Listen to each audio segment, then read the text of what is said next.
I was raised by a single mom who had to put herself through school while looking after two kids. And she worked hard every day and made a lot of sacrifices to make sure we got everything we needed.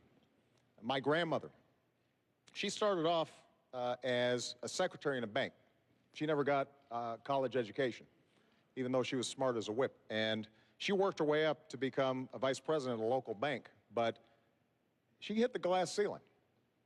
She trained people who would end up becoming her bosses during the course of her career. She didn't complain. That's not what you did in that generation. And this is one of the reasons why the first bill I signed was something called the Lilly Ledbetter Bill. And this is named after this amazing woman who had been doing the same job as a man for years, found out that she was getting paid less, and the Supreme Court said that she couldn't bring suit because she should have found out about it earlier. She had no way of finding out about it. So we fixed that. And that's an example of the kind of advocacy that we need, because women are increasingly the breadwinners in the family.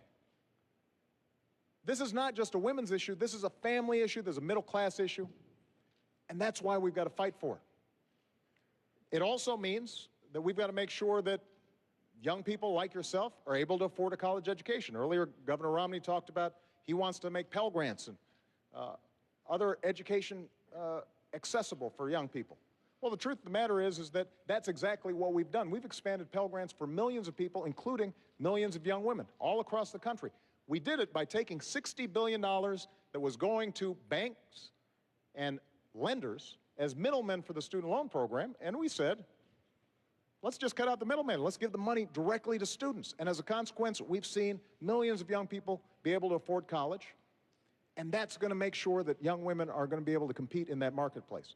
But we've got to enforce the laws, which is what we are doing, and we've also got to make sure that in every walk of life, we do not tolerate discrimination. That's been one of the hallmarks of my administration. I'm going to continue to push on this issue for the next 4 years.